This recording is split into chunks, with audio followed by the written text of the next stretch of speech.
الخلائق أجمعين فاطر السماوات والأرضين ثم الصلاة على رسوله الكريم جد الحسن والحسين مولانا ومولى الثقلين بالقاسم محمد اللهم صل على محمد وآل محمد وأهل بيته الطيبين الطاهرين المعصومين الغر الميامين المحجلين ولعنة على أعدائهم أجمعين وغاصب حقوقهم ومنكر فضائلهم من يومنا هذا إلى قيام يوم الدين. أما بعد فقد قال الله تعالى في كتابه الحكيم وقوله الحق بسم الله الرحمن الرحيم إنا أعطيناك الكوثر فصل لربك وانحر إن شانئك هو الأبتر. اللهم صل على محمد وآل محمد. اوصیکم بتقوی اللہ ونظم امرکم. اپنے آپ کو رہز مجلس کو تقوی و پرہیزگاری کی وصیت کے ساتھ آج کا دن 13 جمادی الاول کا دن ہے جو مترادف ہے جناب فاطمہ زہرا سلام علیہ کی. اللہم صلی علی محمد وآل محمد. شہادت سے کہ بی بی کی شہادت کی جو روایت ہے اس میں ایام لکھے ہیں، تاریخ نہیں لکھی، اور وہ دن یہ لکھے ہیں کہ یا 75 دن کے بعد یا 95 دن کے بعد وفات رسول آپ کی شہادت ہوئی. تو اس اعتبار سے جو 75 دن کے بعد کی روایت ہے وہ 13 جمادی الاول ہے، اور جو 95 دن کے بعد والی روایت ہے تو اس میں 3 جمادی الثانی ہے.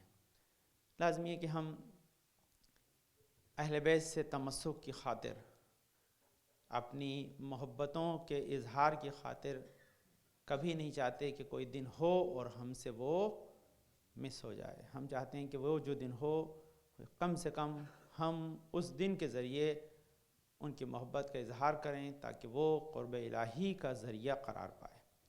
اور لازمی ہے کہ یہ میں نے شب میں عرض کیا کہ ایسا نہیں ہے کہ ہم اہل بیت کو سال میں 1 یا 2 دن یاد کرتے ہیں، بلکہ اہل بیت ہماری زندگی کا حصہ 24/7 ہے. کوئی لمحہ ایسا نہیں ہے کہ ہم اہل بیت کو مائنس کر کے زندگی گزار سکیں. سوتے ہیں تو ان کی تعلیمات کے اعتبار سے، جاگتے ہیں تو ان کی تعلیمات کے اعتبار سے، کھاتے ہیں تو ان کے درس کے اعتبار سے، کسی سے ملتے ہیں یا ملنے سے رک جاتے ہیں تو ان کے اعتبار سے. ہمارا اپنا نظریہ کچھ بھی نہیں ہے، کیونکہ ہم صاحبان ایمان ہیں، اور ایمان کا پرتو یا اصل یہی ہے کہ وہ اتباع محمد آل محمد میں اپنی زندگی گزارے، کہ اللہ نے اسی کو اجر رسالت قرار دیا ہے. لیکن لازمی کہ، اور یہ بڑی اہم چیز ہے، آپ سوچئے گا کبھی کہ جب انسان کوئی عمل کرتا ہے، اگر وہ عمل سے پہلے یہ نہ سوچے کہ اس میں اللہ راضی ہے یا نہیں تو وہ عمل بیکار ہے، اس کا کام ہی نہیں ہے. جب وہ عمل کرے تو لازمی ہے کہ اللہ راضی ہے یا نہیں تو پہلے دیکھنا پڑے گا کہ کسی اور سے بھی اللہ راضی ہوا ہے کہ نہیں اس عمل سے. تو وہ ذات صرف محمد آل محمد کی ہے کہ جن کے عمل سے اللہ نے رضایت کا اعلان کیا ہے. تو لازمی ہے کہ جب ہم ان کی زندگی کو اپنے لیے نمونہ عمل قرار دیتے ہیں تو اپنے آپ ہمیں یہ یقین ہو جاتا ہے کہ اگر اللہ اہل بیت کے عمل سے راضی ہے تو اتباع اہل بیت سے اللہ ہمارے عمل سے بھی راضی ہوگا. جو ہمارے خطبے کا موضوع تھا چند لمحے اس میں ذرا سی گفتگو کروں تاکہ پھر جہاں فاطمہ زہرا اور دوسرے جو ایونٹس اس پر گفتگو ہو. میں عرض کیا تھا کہ انسان کے درجات کن کاموں سے بڑھتے ہیں. تو ان میں جو ہماری گفتگو تھی وہ گفتگو کا محور یہ تھا کہ اس میں سے ایک عمل کہ انسان جب اپنی نیکیوں کو بڑھاتا ہے تو اس کے درجات بڑھتے ہیں. یہ سب سے بڑا ایک اہم تھا. اس کا خلاصہ جو خطبہ کا گزشتہ ہفتے کا اگر آپ نے سماعت کیا ہے موجود ہے، آپ اگر سنیں گے تو یہی کہ اس میں ایک شرط اور بھی ہے کہ انسان اگر نیکیاں کمائیں لیکن اس کے ساتھ ساتھ گناہ کر کے اسے گنوا دے تو وہیں کے وہیں آ جاتا ہے. کوئی لاکھ کما رہا ہو اور لاکھ سے زیادہ خرچ کر رہا ہو تو فقیر کی کیٹیگری میں ہے، امیر کی نہیں، کیونکہ بچت ہی نہیں اس کی. تو اس کا مطلب کیا ہے کہ دونوں طرف سے انسان کو کام کرنا ہے. ایک طرف یہ کہ نیکیاں کمائیں اور اپنے آپ کو گناہوں سے بچائے رکھیں. یہ ایک پہلی چیز ہے جو بہت اہم تھی اس میں. دوسری چیز یہ کہ انسان نیکیوں کو جو کماتا ہے تو نیکیوں کو کمانے کے لیے اس میں ایک خاص شرط ہے. وہ شرط یہ ہے کہ جب انسان کار خیر کر رہا ہے تو کار خیر میں اس کی نیت میں اخلاص ہونا چاہیے. اگر اخلاص نہیں ہے تو کتنا بھی کام کرے گا اس کی جزا اسے ملنے والی نہیں ہے، کیونکہ جزا پھر دنیاوی رہ جائے گی. انسان بعض اوقات نیکیاں کرتا ہے لیکن وہ بھول جاتا ہے کہ اس میں اللہ کی رضایت کتنی ہے اور بندوں کی رضایت کتنی ہے. آپ اکثر کام دیکھیں گے اور یہ ہوتا ہے، آپ کسی نیت قربت اللہ بھائی کیا کر رہے ہو تو اس میں ایک جملہ لوگ کہتے ہیں، اس کو بہت غور سے سنیے گا. لوگ کیا کہیں گے؟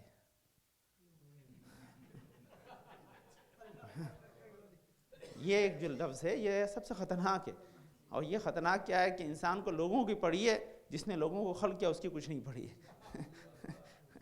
اور یہیں پہ انسان دھوکہ کھا جاتا ہے، یہیں پہ انسان اپنے جو ہے وہ نیکیوں سے ہاتھ دھو بیٹھتا ہے. تو اگر وہ چاہتا ہے اس کی نیکیاں اللہ کی بارگاہ میں قابل قبول ہو تو اسے لوگوں سے پہلے خالق لوگوں کو دیکھنا چاہیے تاکہ اس کی وجہ سے اس کا کام اللہ کی بارگاہ میں قابل قبول ہو. یہ اکثر انسان کے اچھا یہ ایک بڑا عام سی چیز ہے جو انسان کے ذہن میں آتی ہے کہ اس پہ لوگ کیا کہیں گے، یہ ایک بہت عام سی، لیکن اس پہ ہی جو ہے انسان ذرا سا کام کرے، کوشش کرے تو انسان ان مشکلات سے ابھر سکتا ہے. انسان اس مشکلات سے ابھر سکتا ہے، کوئی مشکل بات نہیں ہے. ذرا سی اس کے لیے تمرین کی ضرورت ہے، وہ ایک الگ پورا سبجیکٹ ہے، انشاءاللہ کسی دن آپ خدمت عرض کروں گا، تاکہ کیسے انسان نیت کو خالص کرے، کیسے لوگوں کو چھوڑ دے اور خالق لوگوں کو یاد رکھے. اس میں سب سے بہترین چیز اہل بیت ہے. اہل بیت نے جو ہمیں درس دیا ہے، اس درس میں تعلیمات میں جو خوبصورت چیز ہے وہ یہی ہے کہ انہوں نے اللہ کا خیال رکھا ہے. اگر اللہ والوں کا خیال رکھ رہے ہیں تو بھی اللہ کا خیال رکھ کے ہی خیال رکھا ہے. اس میں بہت، لیکن ہم کیا کرتے ہیں، ہم دنیا کا خیال رکھتے ہیں. جب دنیا کا خیال رکھتے ہیں تو اللہ اور اللہ والوں کا خیال بھول جاتے ہیں. یہ بہت اہم چیز ہے. اب لوگ کیا کہیں گے، اس میں ایک بڑی گفتگو ہے، لیکن بہرحال وہ ایک الگ موضوع ہو جائے گا، اس لیے کسی اور دن انشاءاللہ آپ خدمت عرض کروں گا، تاکہ اس میں اسی کی وجہ سے بڑائی مسائل دنیا میں پیش آتی ہیں، اس کی وجہ سے بڑی مشکلات پیش آتی ہیں. انسان اس مشکلات سے ابھر سکتا ہے. وہ صرف یہ کہ اہل بیت کی تعلیمات کو سامنے رکھے، دیکھے کہ اہل بیت کیا کہیں گے. اگر یہ اس کے ذہن میں آ جائے کہ اہل بیت کیا کہیں گے، اگر فاطمہ زہرا ہوتی یہاں میرے عمل کو دیکھتی تو کیا کہتی، مولا کائنات ہوتے میرے عمل کو دیکھتے تو کیا کہتے، اگر امام حسین ہوتے میرے عمل کو دیکھتے تو کیا کہتے. اگر وہ راضی ہو گئے تو یہ دنیا ناراض ہو جائے، مجھے کیا پڑے. اگر اس کے ساتھ ساتھ اگر وہ ناراض ہو گئے، دنیا راضی ہو جائے تو مجھے کچھ ملنے والا نہیں ہے. یہ سب سے اہم پیغام ہے. لیکن بہرحال نیکیوں کا معنی، اس کے ساتھ ساتھ گناہوں سے اپنے آپ کو بچانا، یہ ایک اہم چیز ہے. دوسری چیز کہ جہاں انسان کو نیکی کرنے کا موقع ملے اسے اپنے ہاتھ سے جانے نہ دے. یہ دوسرا پیغام تھا. اس کے بعد نیکیوں میں انسان دوسروں کو اپنے اوپر مقدم کرے. یعنی جب بھی کوئی بذل و بخشش کر رہا ہے تو اس میں لوگوں کو اپنے پہ مقدم کرے گا تو اس کی جزا بہت زیادہ ہو جائے گی.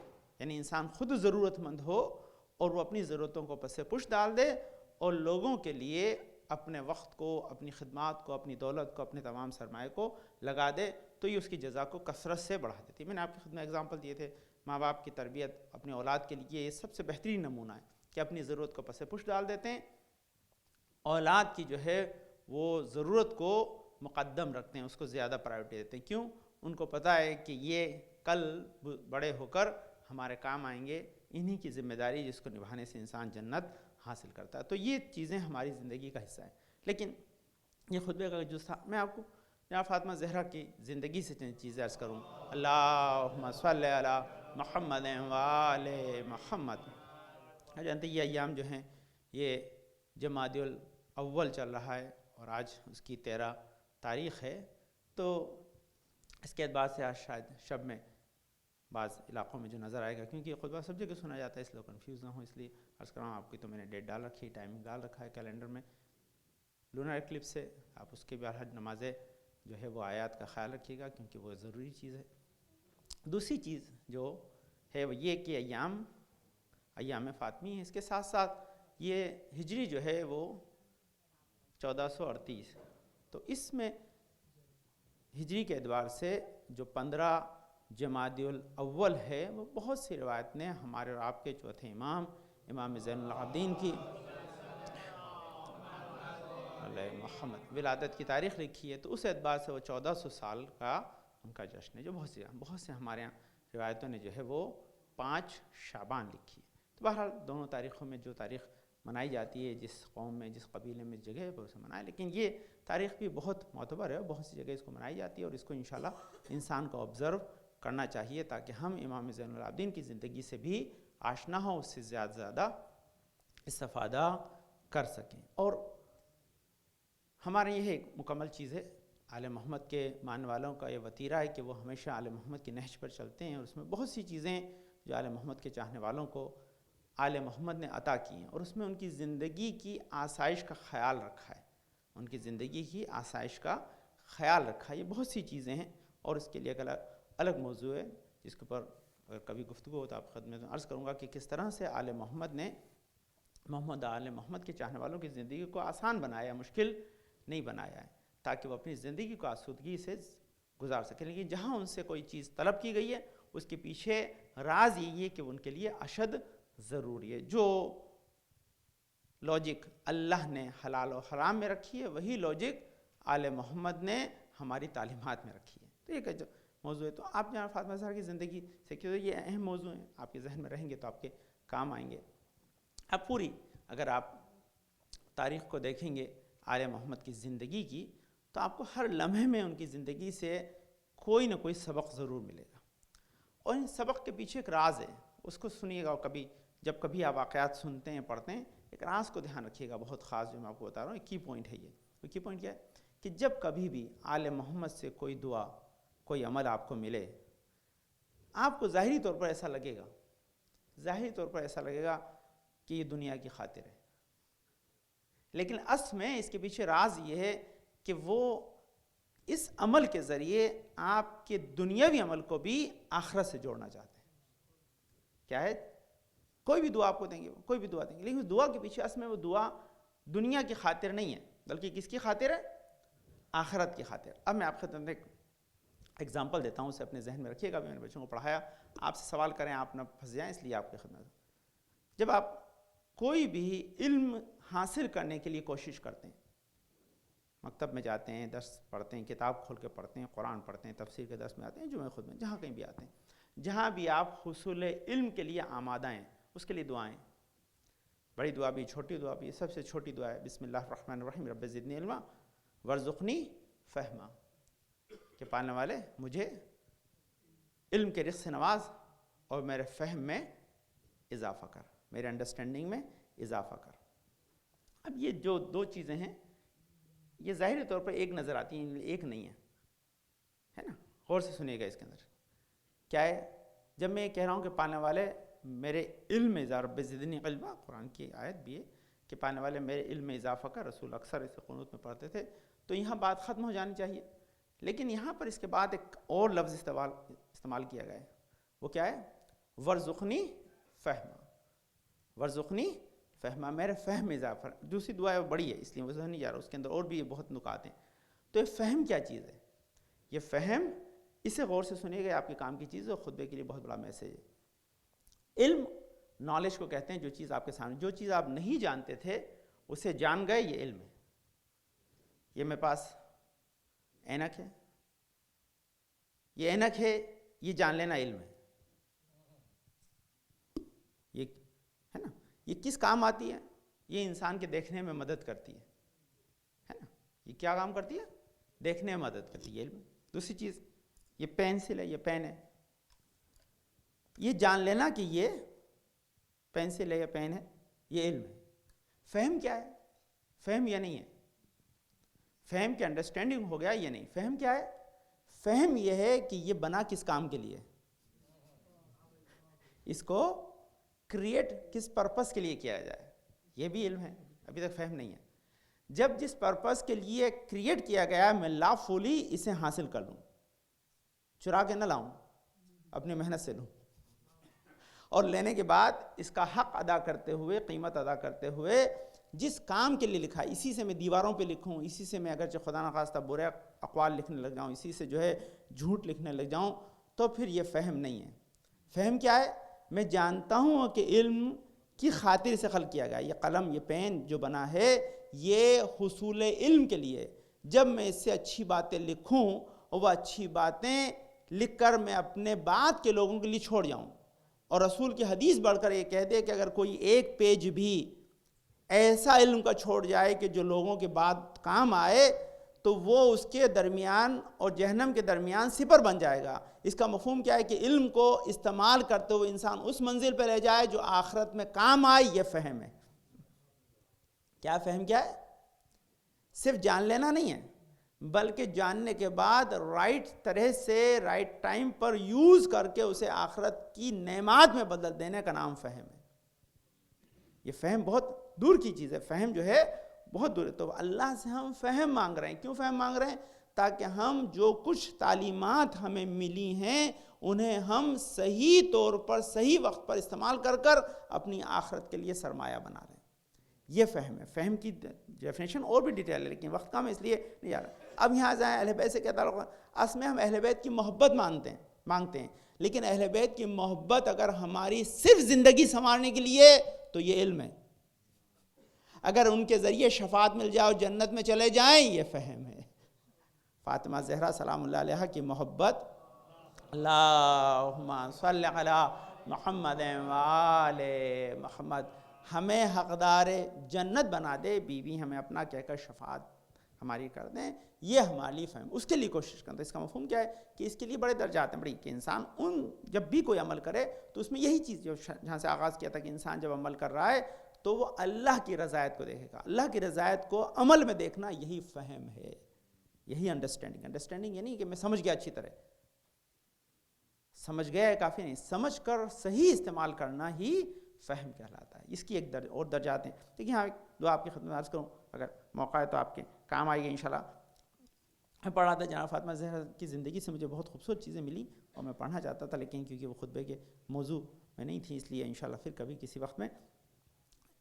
جہاں فاطمہ زہرا کی زندگی کے اوپر جو کتابیں لکھی گئی ہیں، میں 6-7 کتابیں شب میں بھی ڈاؤن لوڈ کی، بہت خوبصورت، کیونکہ ہم پاس سورس سے ہمیں نئی سے نئی کتاب مل جاتی ہے۔ تو اس میں صرف ایک کتاب ہے کہ جناب فاطمہ زہرا کی عبادت کیسی تھی۔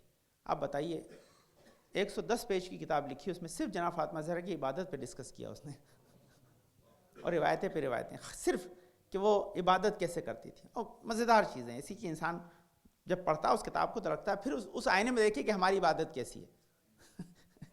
انسان اس آئینے میں دیکھے کہ ہماری عبادت کیسی ہے، اور پھر انسان میں یہ اللہ توفیق عطا کرے کہ وہ ان کی تعلیمات کے اعتبار سے اپنی عبادت کو سنوارنے لگے۔ یہ ہے تعلیمات۔ تو پوری کتاب یہ جہاں فاطمہ زہرا پوری صرف عبادت ہی لکھی کہ کیسے عبادت کرتی ہیں کیا، اور روایتیں ہیں بڑی خوبصورت اس میں بہت ساری۔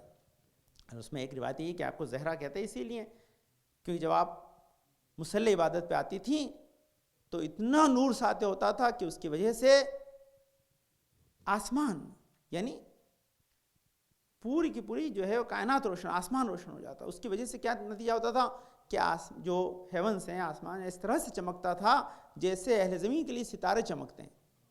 تو اس کا مفہوم کیا ہے کہ یہ نور کا ساطع ہونا بتا رہا ہے۔ اب ازان کا لازمی کی عبادت جہاں فاطمہ زہرا کی عبادت ہے، وہ معرفت، وہ تعلیمات، وہ تمام تر چیزیں اس کام کو دیکھے، کم سے کم اتنا سوچے کہ میں جب مصلی عبادت پہ آتا ہوں تو کم سے کم اتنا ضرور ہو کہ اللہ میری طرف کرم سے دیکھ لے، میرا نور ادھر نہ جائے لیکن اس کی نگاہ ادھر آ جائے، یہی میرے لیے معراج ہے۔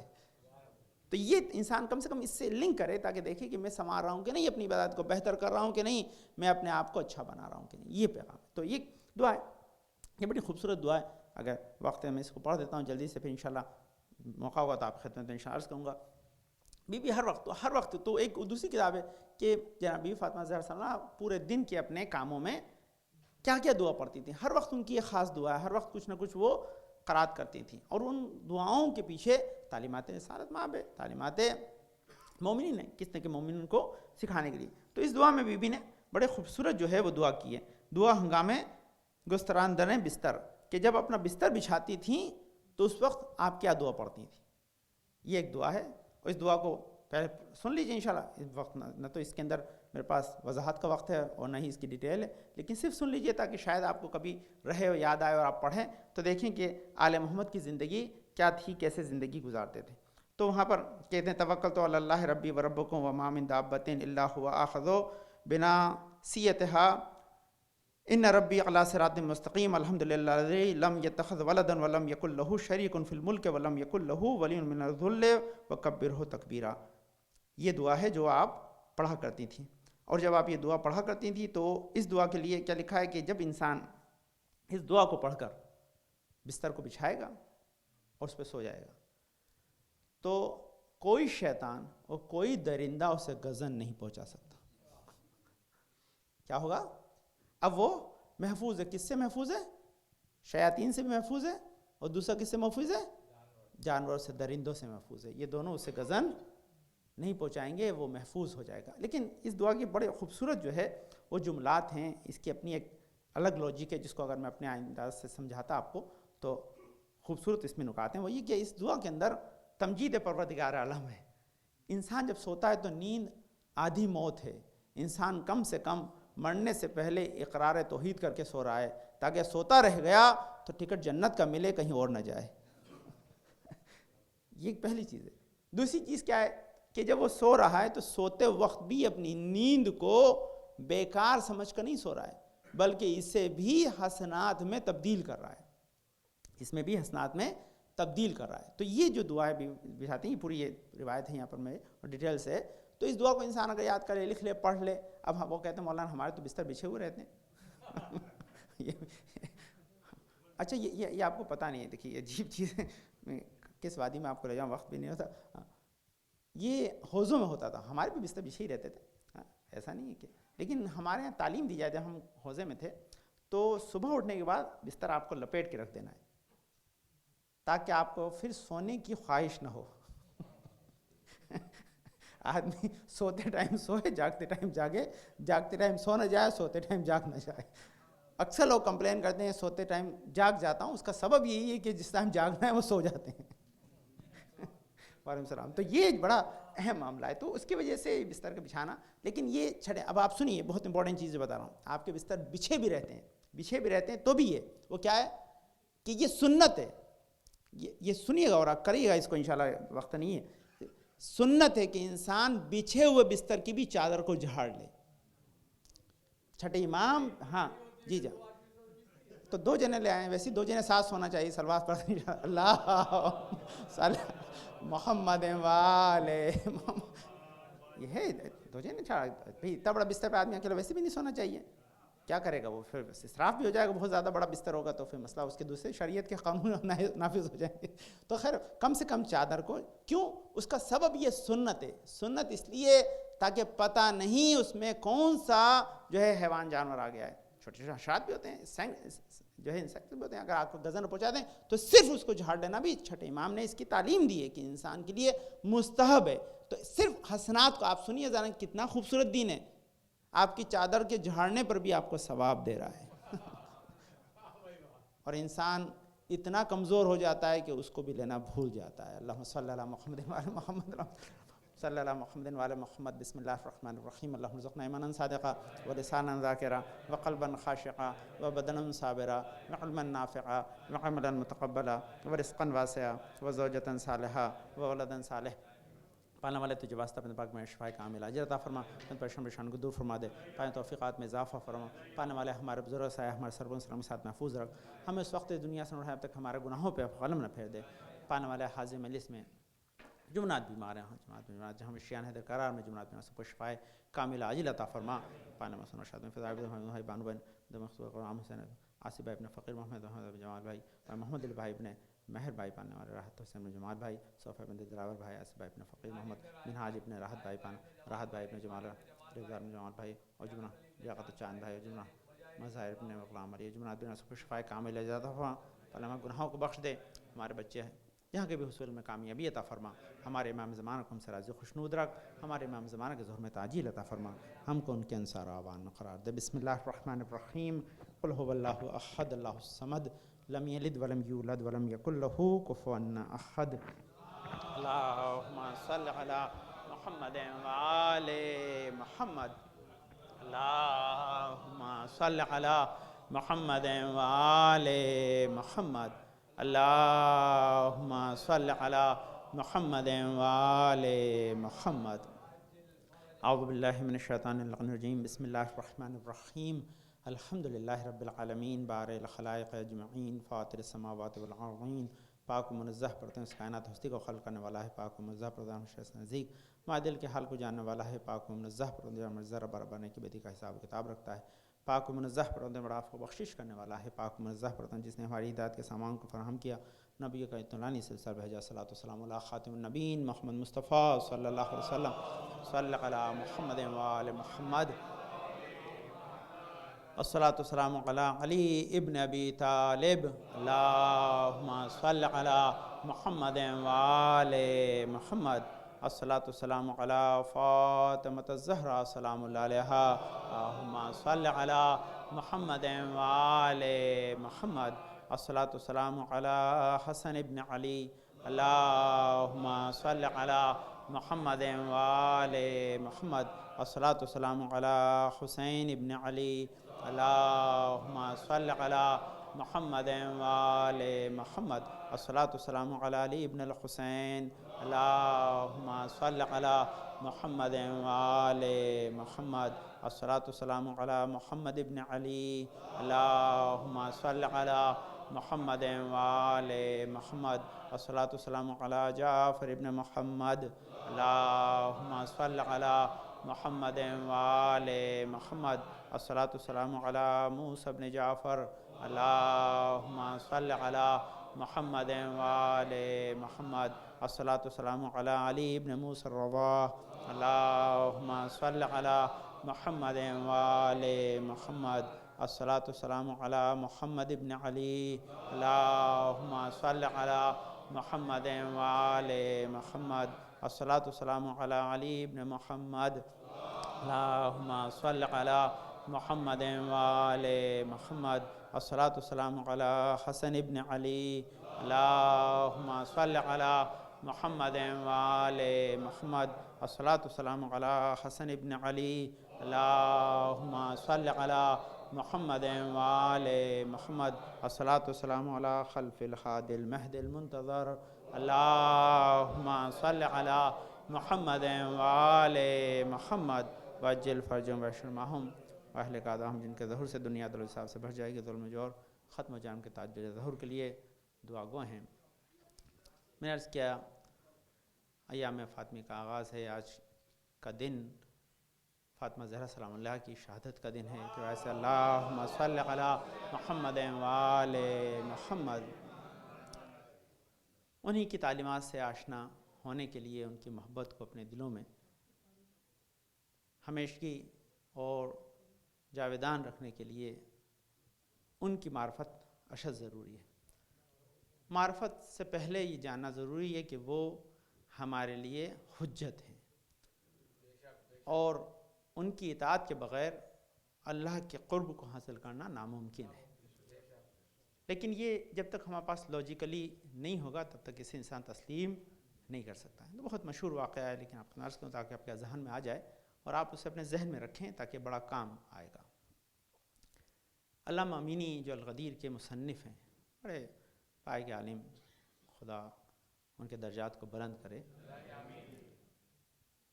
شافعی لوگوں نے انہیں انوائٹ کیا، اور انوائٹ کرنے کے بعد پہلے تو وہ اگنور کرتے رہے کہ نہ جائیں نہ جائیں نہ جائیں، لیکن جب انہوں نے بہت انسسٹ کیا تو آخر میں انہوں نے یس کہہ دیا کہ ٹھیک ہے میں آ رہا ہوں۔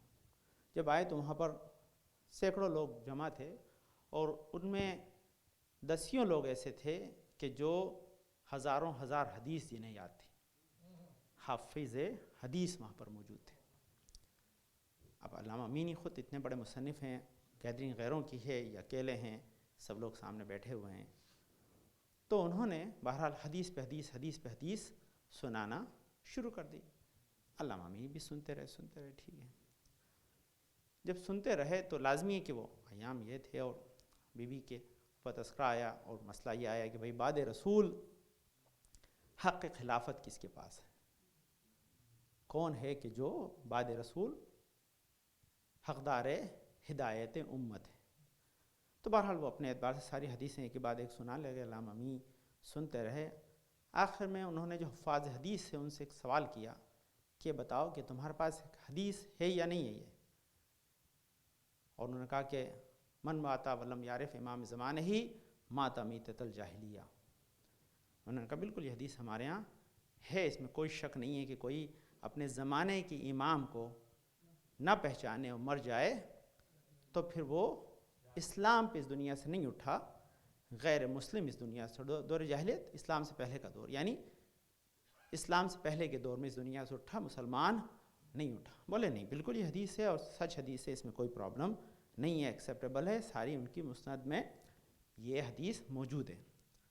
ورنہ کہ اگر یہ حدیث صحیح ہے تو صرف اتنا بتا دو کہ ایک حدیث اور بھی ہے، وہ حدیث یہ ہے کہ جب فاطمہ زہرا اس دنیا سے اٹھیں تو وہ ایک میں ہو لکھا ہے، سخطہو ہے، ایک میں سخطہما ہے، یعنی وہ خلیفہ اول سے، یہ خلیفہ اول اور دونوں سے ناراض تھیں، یہ ہے کہ نہیں ہے؟ بولے ہاں یہ حدیث بھی ہے، اور کم سے کم اس کی 10 آج کی بھی جو بخاری ہے جس میں بہت چینجز کیے اس میں بھی موجود ہے، آپ نے ڈبل چیک۔ تو کہ یہ حدیث بھی ہے کہ نہیں ہے؟ بولے ہاں یہ حدیث بھی ہے۔ تو اس کا مطلب یہ ہے کہ اب تم فیصلہ کرو،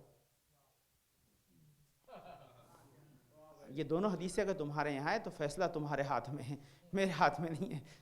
کہتے ہیں جیسے ابھی آپ سوچیے گا کیا کہا ہے انہوں نے، یہ مناظرہ ختم ہو گیا، کہتے ہیں اکثر لوگ اس میں سے اٹھ کے چلے گئے، جو سینکڑوں لوگ وہاں بیٹھے تو اس میں اکثر لوگ اٹھ کر چلے گئے۔ کیوں چلے گئے؟ کیونکہ ان کے پاس کوئی چارہ کار نہیں تھا۔ کیا چارہ کار نہیں تھا؟ ان کے دونوں حدیثیں، وہ ایک حدیث کیا ہے کہ اپنے زمانے کے امام کو نہ پہچانے تو جاہلیت کی موت مرا، اگر امام کو پہچان کے اٹھائے تو کون سے امام تھا؟ کیونکہ یہ دونوں کو تو مانتی نہیں تھی بی فاطمہ زہرا، جب ان دونوں کو مانتی نہیں تھی تو اس کا مفہوم کیا ہے کہ ان سے تو ناراض اٹھی، سلام کا جواب نہیں دیا، تو کہ ان کو امام نہیں مانتی تھی تو دو ہی صورت ہے، یا تو فاطمہ زہرا کا امام کوئی اور تھا،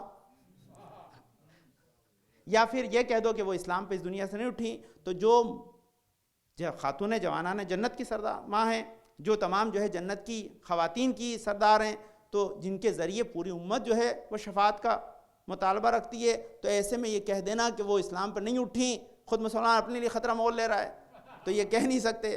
اور یہ اگر کہہ دیں کہ ان کو مانتی تھی تو کتابیں جھوٹ ہوتی ہیں، تو اس کا مفہوم کیا جانا گیا؟ ہمیں فیصلہ بہت آسان ہو گیا، وہ یہ کہ جنت میں شفاعت فاطمہ زہرا اسی کی کریں گی کہ اسی کو امام مانے جس کو فاطمہ نے مانا ہے، اس کو فاطمہ زہرا نے امام مانا۔ یہ بہت مشہور واقعہ ہے۔ تو اس کا سبب کیا ہے؟ اس کا سبب یہ کہ انسان کوشش اگر کرے گا تو معرفت مشکل نہیں ہے، لیکن انسان میں قبول کرنے کی صلاحیت بھی ہونا چاہیے۔ لیکن ہزاروں ہزار حدیث یاد کرنے سے بھی انسان ضروری نہیں ہے کہ نجات پاتا، جب تک وہ حدیثیں محبت میں ڈھل کر جزو ایمان نہ بن جائے۔ یہ آپ خوش نصیب ہیں، کم حدیث جانتے ہیں لیکن صحیح والی جانتے ہیں اور آپ میں اللہ نے کم سے کم جو ہے پذیرش کا مادہ دیا ہے، یہ محبت اہل بیت کو دل میں اتارنے کی صلاحیت عطا کی ہے، یہ بہت بڑی دولت ہے، اس کو یاد رکھیے۔ بس 2 جملے سن لیجئے، مشکل مرحلہ آج کا دن ہے اس لیے عرض کر رہا ہوں، بھی آپ شرزیات بھی پڑھیں گے۔ فاطمہ زہرا سلام اللہ کی مصیبتیں کم نہیں ہیں زندگی، اس کا سبب یہ کہ آپ اندازہ لگائیے کہ جو خاتون جنت کی جانب سزا، آپ خود سوچیے، جنت انسان کے جب ذہن میں آتی ہے اس کے بعد اس کی تمام رانائیاں انسان تصور نہیں کر سکتا۔ کائنات اگر بنی ہے، شب میں نے عرض کیا تھا، پوری کائنات بنی ہے، جس کے صدقے میں بنی ہے وہ پنجتن اہل بیت ہے۔ جب ان کے صدقے میں بنی ہے، ہر شے ان کے صدقے میں بنی ہے، لیکن جس کے صدقے میں کائنات بنی ہے، سورج و چاند جس کی خاطر بنے ہو، وما خلقت السماء والارض ولا الارض مدیۃ ولا قمرا منیرا ولا الشمس مضیٰ، نہ تو چاند نہ ستارے، یہ کچھ بھی جو ہے نہیں بنے سوائے محبت آل محمد کے۔ آپ بتائیں، جس کی وجہ سے چاند چمک رہا ہو، سورج دمک رہا ہو، اسی کی قبر اگر ویران ہو، اس پہ چراغا نہ ہو تو کیا مصیبت ہے؟ یہ کم مصیبت نہیں ہے ذرا، اسی کی قبر پہ آج ایک چراغ نہیں ہے ذرا۔ ہم آج چاہتے ہیں، تڑپتے ہیں، خواہش رکھتے ہیں کہ جہاں ہمارے دوسرے ائمہ کے روزوں پہ اتنی بھیڑ ہے، اتنے محبت سے لوگ جاتے ہیں، آج بی بی کے روزے پہ ہاتھ اٹھا کر دعا کرنے کی اجازت نہیں ہے، تو اس وقت انسان غمگین ہوتا ہے، لیکن صرف ایک ہی چارہ ہوتا ہے، وہ کیا ہوتا ہے کہ اسی کو پکارے جس کو فاطمہ زہرا نے پکارا تھا۔ کب پکارا؟ تاریخ نے لکھا ہے کہ جب دیوار و در کے بیچ میں بی بی آ گئیں اور محسن شہید ہوئے، بی بی نے ایک مرتبہ مدد کے لیے فضا کو پکار، فضا آؤ میری مدد کرو، لیکن تاریخ نے لکھا یا مہدی ادرکنی کہہ کے پکارا تھا، کیونکہ جانتے تھے کہ اگر مولائے کائنات کو تو خود جناب فاطمہ زہرا دفاع کر رہی تھیں۔ اس کا سبب یہ تھا کہ جب مولائے کائنات کے گلے میں امامہ باندھ کر رسی باندھ کر کھینچنے لگے تو بیوی نے دامن کو پکڑ لیا تھا. جب دامن کو چھوڑ نہیں رہی تھیں تو یہ لہیں آگے بڑھے. انہوں نے بیوی کے ہاتھ کے اوپر جو ہے وہ تلوار کے جو ہے دستے سے وار کرنا شروع کیا, لیکن بیوی نے جب بھی نہ چھوڑا تو اس منزل یہ آئی کہ بیوی کے اوپر اور ظلم و ستم ہونے لگے. ظلم و ستم کا سبب یہ تھا کہ بیوی اس وقت بھی بس یہی کہتی جاتی تھی, خلو ابو الحسن, ابو الحسن کو چھوڑ دو. لیکن ظالموں نے یہ عمل کیا کہ آپ کو وہاں سے جب لے کر گئے تو ایک مرتبہ بیوی نے ایک جملہ کہا کہ اگر نہ چھوڑا تو میں اپنے بالوں کو پریشان کر دوں گی. روایت لکھتی ہے کہ جناب سلمان فارسی راوی بیوی کا یہ کہنا تھا کہ مدینہ مسجد نبوی کی دیواریں بلند ہو گئیں اتنی کہ کوئی اس کے نیچے سے نکل جائے, آثار قیامت ظاہر ہو گئے. دوڑ کر آئے, بیوی یہ جملہ نہ کہیں ورنہ قیامت آ جائے گی. میں کہوں گا اے فاطمہ زہرا, آپ نے گھر میں رہ کر کہا تھا کہ اپنے بالوں کو پریشان کر لوں گی تو یہ منظر قیامت آ گئے. لیکن جناب زینب پہ کیا گزری ہوگی جب میدان کربلا میں حجاب بھی لوٹا گیا, بیوی کی چادر لوٹی گئی, اور بیوی اگر پکار رہی تھیں میرا عباس کہاں ہے, میرا پردے کا محافظ کہاں ہے, سیعلم الذین ظلموا ای منقلب ینقلبون. اللہم ارزقنا ایمانا صادقا ولسانا ذاکرا وقلبا خاشعا وبدنا صابرا وعلما نافعا وعملا متقبلا ورزقا واسعا وزوجة صالحا ولدا صالح. پالنے والے تجھے واسطہ اپنے پاک میں شفا کامل عاجل عطا فرما, میں پریشانی کو دور فرما دے, میں توفیقات میں اضافہ فرما. پالنے آئے میں تاہین کو ہم سب سے راضی و خوشنود رکھ, ان کی محبت میں زندگی گزارنے ان کی شفاعت کا حقدار بنا. ہمارے امام زمانہ کے ظہر میں تاجیل عطا فرما, ہم کو ان کے انصار و اعوان میں قرار دے. بسم اللہ الرحمن الرحیم. اذا جاء نصر اللہ بالفتح ورأیت الناس يدخلون فی دین اللہ افواجا فسبح بحمد ربک واستغفرہ انہ کان توابا. اللہم صل علی محمد.